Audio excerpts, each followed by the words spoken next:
What's up, guys? Jeff here with Grit City Fitness and Performance, and today we're talking about conquering without conflict. Now, when you start like a fitness plan, a nutrition plan, all this stuff, right? We want to see a result, and a result will happen. However, it has to overcome conflict.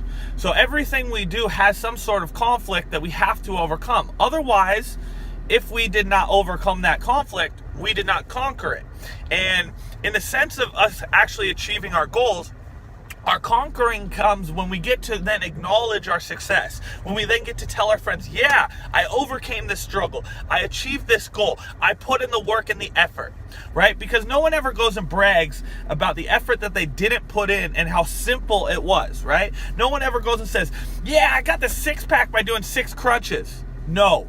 People say, I got this six pack because I went on a diet for 12 weeks. I dedicated myself. I overcame the conflicts that I had inside my brain, inside the gym, inside my nutrition, and inside all these other things that I had to overcome, right?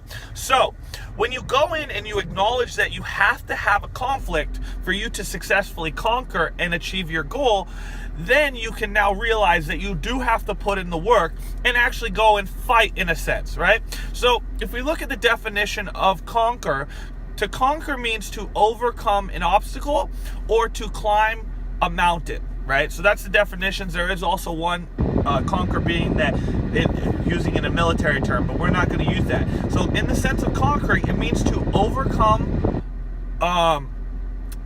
an obstacle or to climb a mountain. And then with conflict, it means anything that we have to actually push through that gives us a little bit of a struggle. So without conflict, we can never conquer.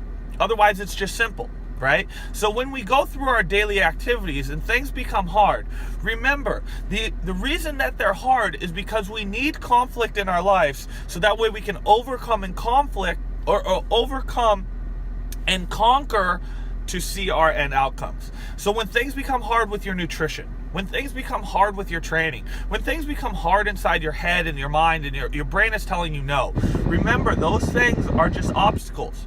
And they're there because that is conflict that we must overcome, so that way we can successfully conquer it, right? So when we conquer it, we can then acknowledge it. And when we get to acknowledge it, that's when we get to go tell our friends and feel accomplished and feel rewarded and feel successful. Because we do not feel successful if we hadn't had to put in the work. So just remember, when things become hard, there is no conquering without conflict. And with conflict, you then can conquer. And when you conquer, you are successful. And when you are successful, you are rewarded by your outcomes. And when you're rewarded by your outcomes, you are successful and you are happy, right? So anytime you have a struggle, remember, there is no conquering without conflict. So the more things that you have to overcome, the closer you are to overcoming them and conquering them and seeing and reaping the reward you desire. That's it, guys. Conquer without conflict.